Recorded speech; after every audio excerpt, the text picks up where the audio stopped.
어디 아픈 데 없이 건강하다고 자부하던 사람이 어느 날 갑자기 피곤함을 느끼고 또 주위 사람들이 너 얼굴이 왜 이렇게 안 됐냐, 얼굴이 검다, 거칠다 하는 얘기를 한다면 혹시 간이 나쁜 거 아닐까 하고 걱정이 되겠죠.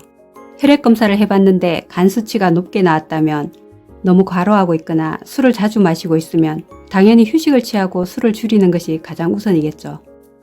하지만 딱히 엄주나 과로를 하지 않는 분들도 간 수치가 높아져 있어서 이걸 낮추려면 어떻게 해야 될지 고민되는 분들이 계실 거예요. 그래서 오늘은 간 수치를 낮추는 방법과 좋은 음식에는 어떤 것들이 있는지 알아보겠습니다. 간 수치를 낮추는 방법 첫 번째는 잠들기 4시간 전부터는 물 말고는 아무것도 먹지 않기입니다. 간이 하는 역할은 크게 두 가지인데 하나는 영양분들을 분해하는 일종의 소화작용이 있고요. 또 하나는 소화 과정에서 생긴 독성과 노폐물들을 몸 밖으로 내보내는 해독작용이 있습니다. 음식이 들어오면 소화작용을 주로 하고요. 수면 시간 동안에는 해독작용을 합니다. 그런데 잠자기 전에 무엇이든 음식을 먹게 된다면 소화를 해야 하니 해독을 제대로 할 수 없게 됩니다. 수면 시간 동안 간은 해독만 하면서 쉬엄쉬엄 일을 해야 하는데 소화와 해독을 같이 하려면 굉장히 간이 무리를 하게 됩니다. 특히나 야식으로 치킨 같은 단백질 종류를 드시고 주무신다면 소화는 더 오래 걸립니다. 두 번째는 환경 호르몬을 피하는 것입니다. 우리는 생활을 하면서 미세 플라스틱이나 각종 석유화학 물질 등 많은 독성 물질에 노출돼서 생활하고 있는데요. 채소나 과일, 곡류 등에 남아있는 농약이나 중금속이 있고요. 어패류 등에 남아있는 중금속이나 미세 플라스틱이 있고요. 샴푸나 화장품 등에 있는 각종 물질들과 화학 성분들이 있습니다. 이렇게 생활하면서 알게 모르게 접촉하게 되는 화학 물질들은 먹거나 혹은 피부를 통해 흡수하게 된다면 이것 또한 간에서 해독을 해야 합니다. 이렇게 광범위하게 주변에 퍼져 있는 물질들을 모두 차단하는 건 불가능하겠지만 최대한 음식이나 주변 환경에 신경을 써서 접촉을 최소화해야 합니다. 우선 인스턴트 음식을 덜 먹고 화학 물질이 덜 들어간 샴푸나 화장품을 쓰는 일 등입니다. 세 번째는 약재나 검정되지 않은 영양제 덜 먹기입니다. 이런 약재나 영양제 등도 다 간에서 해독을 해야 하므로 간에 부담을 줍니다. 의사가 처방해 준 필요한 약 이외에는 줄이시는 게 필요합니다. 네 번째는 체중을 줄여야 합니다. 비만이나 과체중, 특히 복부 비만은 위험합니다. 과잉 지방이 지방간을 만듭니다. 그렇다고 무리하게 안 먹는 다이어트를 하거나 약재를 먹어서 살을 빼는 것도 위험합니다. 간은 적절한 영양 공급이 되지 않으면 더욱더 나빠지게 됩니다. 단백질과 식이섬유를 충분히 섭취하되 정제탄수화물은 줄여주시는 것이 좋습니다. 다섯 번째는 스트레스를 줄이는 것입니다. 잘못된 생활 습관을 가지고 있지 않은데도 불구하고 간 수치가 높은 분들 경우에 스트레스가 많은 분들이 있습니다. 스트레스를 많이 받게 되면 활성산소도 많이 생기고 스트레스 호르몬 코티졸의 지방 축적으로 간에 부담을 줍니다.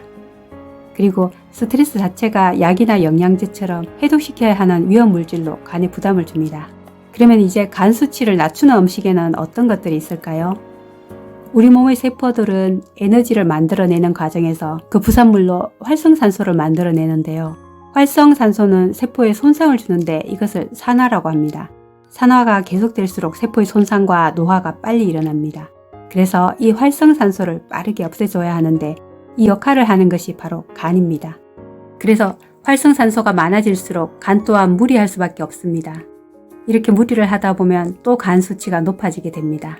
이 활성산소를 줄여주는 항산화 음식을 많이 먹는 것이 간 수치를 낮춰줍니다. 굉장히 다양한 항산화 음식이 있는데 주로 채소나 씨앗, 열매 등의 식물에 많이 들어있습니다. 오늘 추천드릴 항산화 음식은 구기자와 오미자입니다. 구기자는 간 손상을 막아주고 혈액순환을 원활히 하게 하며 오래 복용하면 몸이 가벼워지고 기력이 왕성해져 허약 체질에 좋고 세포의 노화를 억제하는 효과가 있어 면역성 향상에 큰 도움을 줍니다. 또한 구기자는 많이 마셔도 부작용이 없습니다. 먹는 방법은 구기자 20g을 물 1리터에 30분 정도 은근히 끓여 꿀이나 설탕을 타서 마시면 됩니다. 특별한 맛은 없으므로 생강, 계피, 대추와 함께 끓이면 한결 맛이 좋아집니다. 그 다음은 오미자입니다. 오미자는 5가지 맛이 난다고 해서 붙여진 이름입니다. 동의보감에는 오미자의 껍질과 과육은 달고 시며 씨는 맵고 쓴데 모두 짠맛이 있다. 이렇게 해서 5가지 맛이 모두 나기 때문에 오미자라고 한다라고 했습니다. 가장 쉽게 섭취하는 방법은 바로 찬물에 우려서 마시는 것입니다. 찬물 1리터에 오미자 한 주먹 정도를 넣어 하룻밤 두면 오미자 속 수용성 성분이 대부분 녹아 나옵니다. 오미자는 끓이면 썬맛 성분까지 우러나기 때문에 맛이 쓰고 텁텁한 느낌이 납니다. 맛 때문이 아니라면 물에 넣고 끓여 먹어도 좋습니다. 간도 휴식을 취해야 합니다. 간은 언제 휴식을 할까요? 바로 잠을 잘 때입니다. 한국인들은 시간이 없으면 잠자는 시간을 빼서 활용을 하는데 절대 그러지 마시고 하루 7, 8시간의 충분한 잠을 자야 합니다. 수면 시 나오는 멜라토닌 성장 호르몬이 간세포 재생을 도와줍니다. 잠자는 시간을 아까워하지 마시고 충분히 주무시기 바랍니다. 이렇게 간 수치를 낮추는 방법과 도움되는 음식을 알아봤는데요. 생활하실 때 적용하신다면 간에 큰 도움이 될 것입니다. 다음에도 건강에 도움되는 더 좋은 정보로 찾아오겠습니다. 감사합니다.